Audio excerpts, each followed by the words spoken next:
Добро утро уште наш со мене, Дарко Костовски. Утрово разговараме за она што е едно од најактуелните теми кога станува збор за општините, за она што значат локални проблеми. Голем проблем беше сметот во кој што буквално Скопје се давеше долг период. Почна нешто да се расчистува. Каква е состојбата сега во општина Бутел?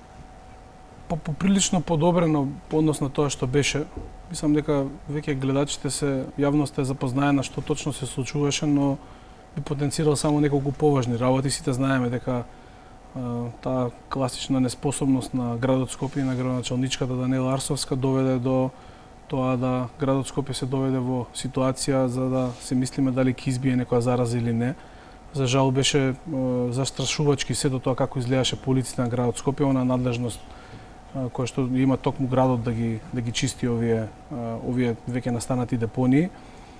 И во таа смисла се организиравме градоначалниците од градот Скопје, па и не би рекол само од ВМРО-ДПМН, туку и сите останати, сами некако да си го решиме овој проблем, иако не е наша надлежност.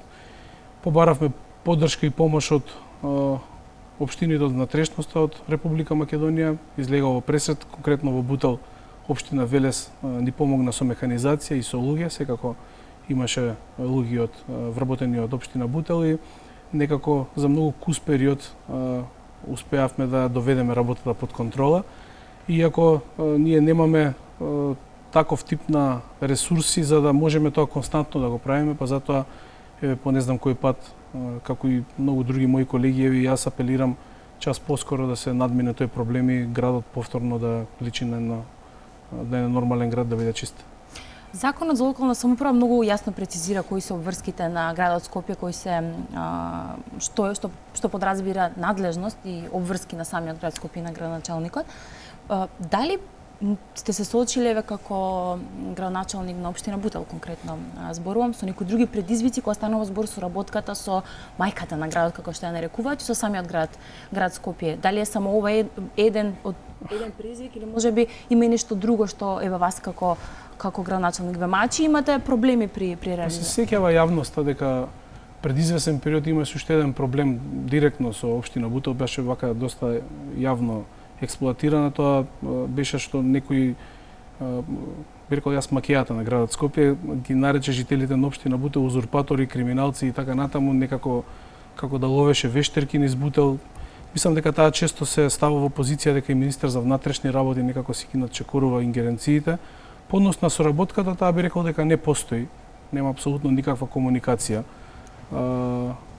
Тоа што политички се случуваше, јас лично сметав дека нема да влијае на односот. Не треба да влијае. Веднаш после тие некои политички случувања пробав лично да исконтактирам, немаше никаков абер од таа страна.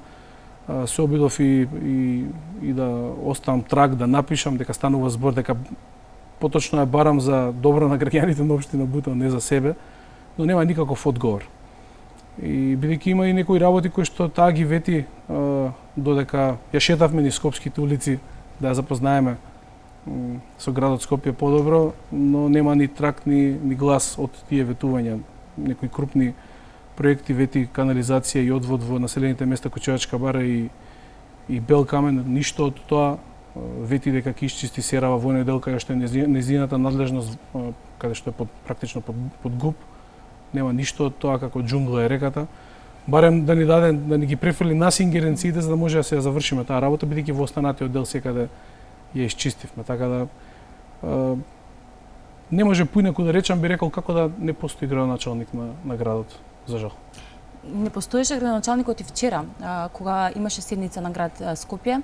Градоначалничката Даниела Арсовска не ги удостои ниту советниците, со тоа и граѓаните на град Скопје да присуствува на седницата, ама ве удостои со одредени обвинувања дека вие стоите зад организацијата, зад блокадите на комуналното предпријатие. Малку тоа е контрадикторно на оние обвинувања кои што стигнаа на ваша адреса претходно дека сте албанофоб и дека ви се заканува со лични закани, може да се каже по вашиот живот, така може да ги искоментираме. Токму некако се како би го објасниле ете ова?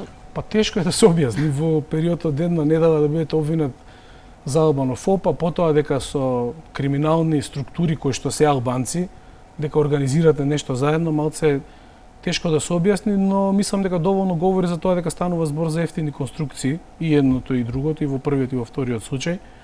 Да, за жал имав и лични закани по однос на мојот живот, дека ќе биде скршен вратот и така натаму. За сега неколку дена потоа дека со албанци договарам некакви си завери и внимавајте, единствен доказ за сето тоа е една фотографија која што беше јавно објавена, че таа не е тајна фотографија. А Бутел инаку мултиетничка. Па нормално да, таму има албанци, турци, роми, срби и така натаму, и јас секако дека остварувам средби со сите и се гледам секојдневно со сите граѓани, нема за мене никаква разлика.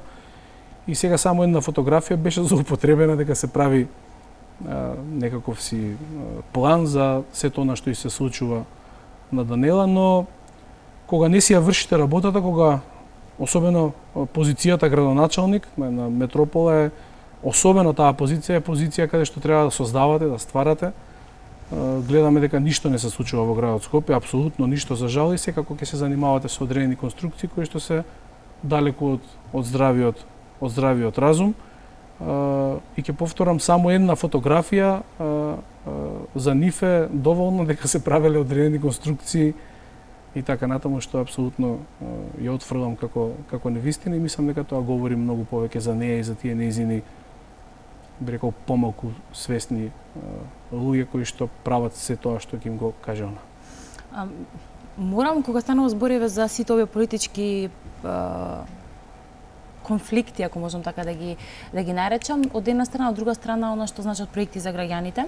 Ако ништо измеѓу едното и другото е оно што го гледаме, оно што беше, што значеше надеж за градот Скопје, надеж кој што се положи врз градоначалничката Даниела Арсовска, како жена лидер, мајка на градот, како некоја промена позитивна која што генерално се очекуваше, меѓутоа за жал ќе кажам, видовме и бевме сведоци на одреден речник кој што не може да се оправда. Можеше ли вакво нешто да се види во период кога бевте на терен, имавте кампањи, се сретнувавте со граѓани, можеше ли да се види оваа нејзина страна? Оној проблем на почетокот што го споменав во Бутел, кога нарекуваше повозрастни луѓе узурпатори, криминалци, дури и така натаму, тие истите луѓе извадив тогаш фотографии и ги гушкаше за време на кампањата, некако како буквално како од бајка, како од приказна да промени кожата. Тогаш не се наслутуваше ништо такво. Некако беше во јагнешка кожа, за неколку месеци подоцна да биде во волчја кожа и навистина да се промени буквално целиот нејзин однос по однос на тоа што се представуваше пред граѓаните за време на кампањата пред изборите. И тоа не било единствен случај со неа. Имало многу политичари кои што драстично се менувале после изборите, но нема многу политичари кои што говорат на овој начин на кој што говори она. Мислам дека ја сведе политиката на минимум, ги урна сите критериуми можни на нормално однесување. Жалосно е што тоа го прави една жена, што тоа е уште пожалосно, и мислам дека во иднина, особено студентите по политички науки, ќе имаат добар пример како не треба да се однесува еден човек кој што има јавна функција. Не треба никој да се однесува на ваков начин, пред се бидејќи сме носители на јавни функции, тоа е вие како политички фигури, ние како новинари мора секогаш да внимаваме. Ајде малце да позборуваме за работата на општина Бутел. Она што е многу значајно и кое што беше поздравено, барем од она што го гледаме и како реагираат граѓаните, беше вложувањето во спортот, во детски игралишта, она што години речиси и никогаш го немало, меѓутоа тоа е една од работите за кои што добивате позитивни пофалби, што е на кој што вие сте досега најгор како градоначалник од она што сте го изреализирале? Ова е веќе пријатна тема и еден градоначалник треба да дискутира на тоа што создал, но за жалите не е така. Се работи во Бутел како никогаш досега и тоа не е само една фраза, туку е вистина. Да, тоа што го споменавте, мислам дека со спортската инфраструктура предничиме пред сите општини во државава и мислам дека изградивме за период од скоро 2 години една спортска инфраструктура која што не била изградена 20 години назад на територија на општина Бутел, а тек сме до пола. Секој населено место се грижиме да има по еден спортско-рекреативен центар. Не само еден спортски терен, туку неколку спортски терени, парк до сега изградивме 3 такви, ќе изградиме во секој населено место до крајот на мандатот. За само период од 2 години до крајот на оваа практична година ќе бидат асфалтирани нови 60 улици, што ни од блиску не било во минатото сразмерно со оваа бројка нешто слично.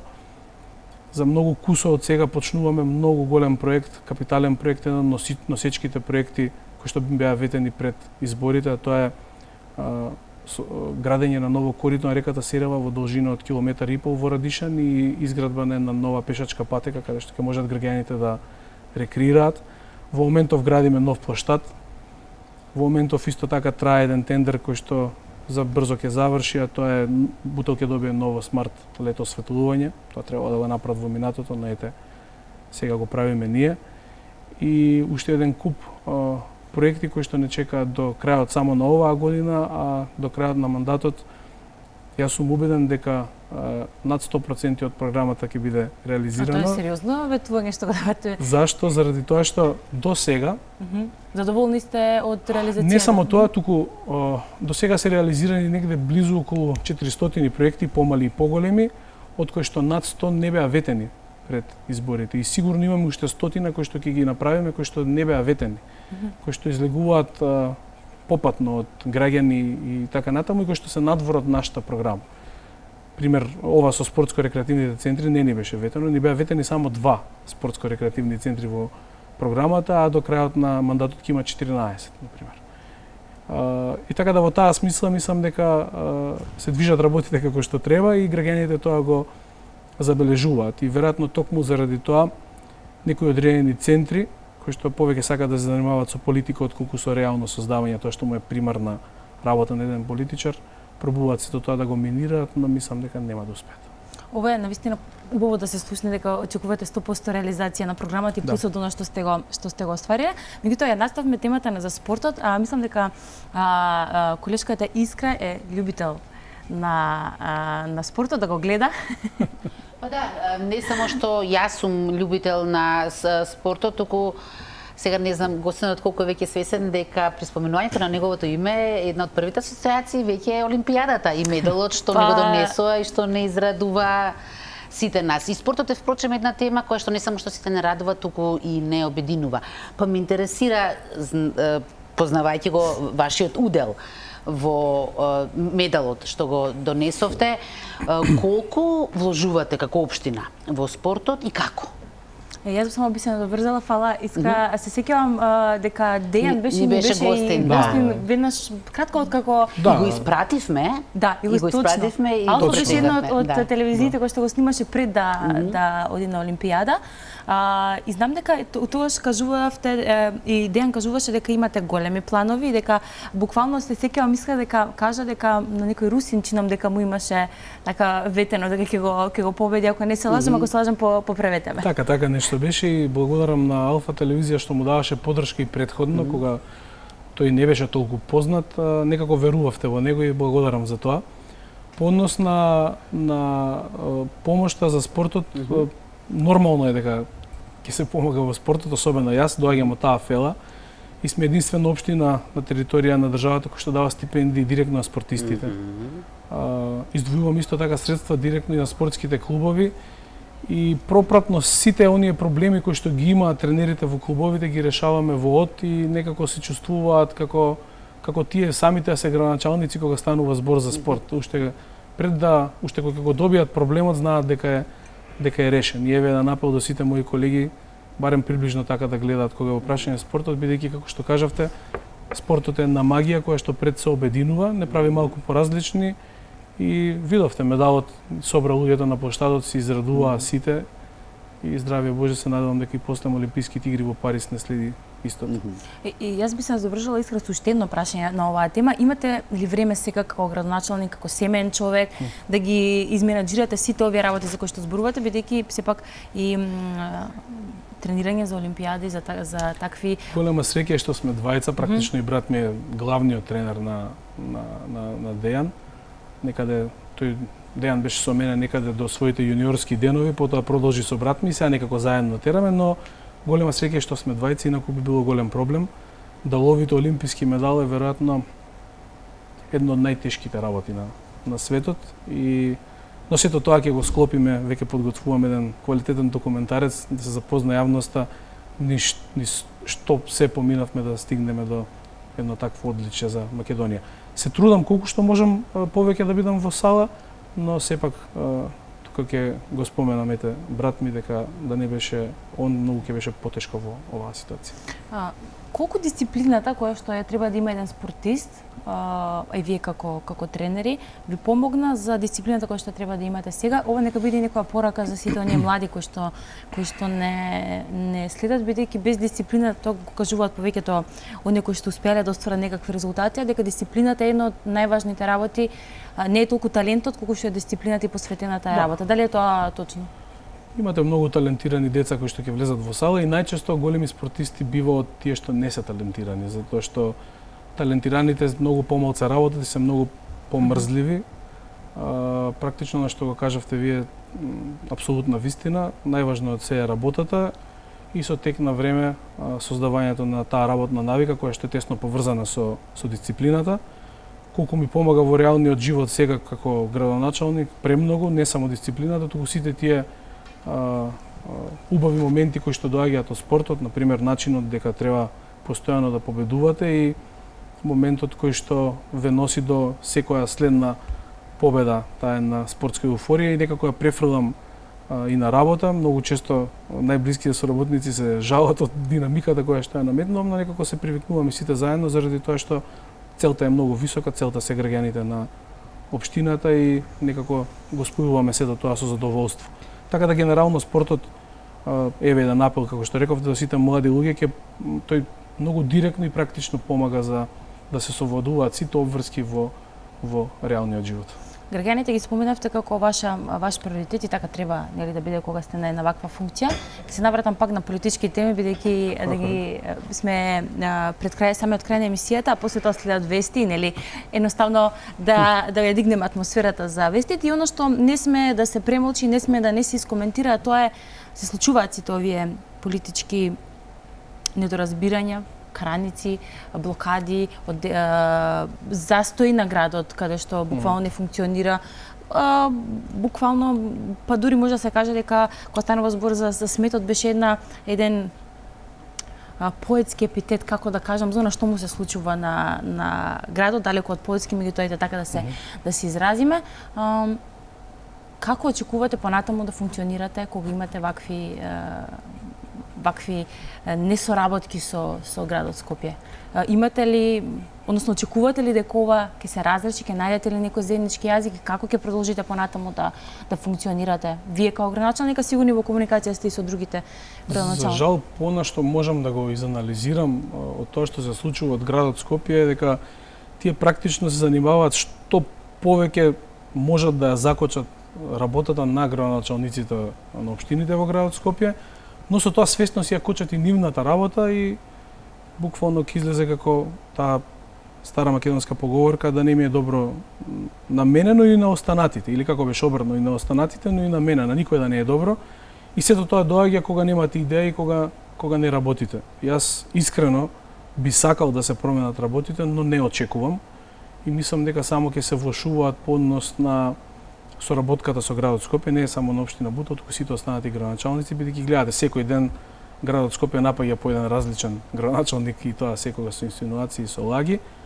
И во таа смисла, фала му на Господ што имаме добри градоначалници во градот Скопје, особено од редовите на ВМРО ДПМН, тоа можам да го потврдам, па што некако гледате и во пракса се случува, но што некако на грб ја носат и неа и практично со нашата работа мислам дека некако ја покриваме таа за жал неспособност на градот Скопје и сепак граѓаните се задоволни од барем од општинските градоначалници.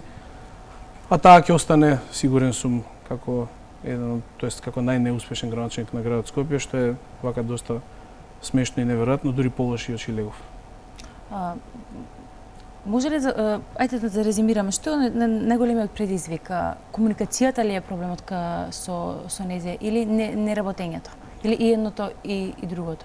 Најголем проблем за граѓаните е тоа што не работи, но најголем проблем за нас како градоначалници на општините и за општинската администрација е што практично нема комуникација никаква.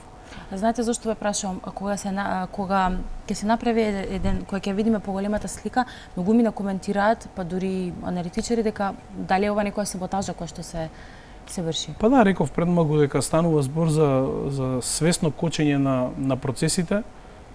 Веројатно по она што го гледам и во тесна соработка и со партијата на власт, се со цел да се наштети на ВМРО-ДПМН за оние парламентарни избори кои што не чекаат за скоро.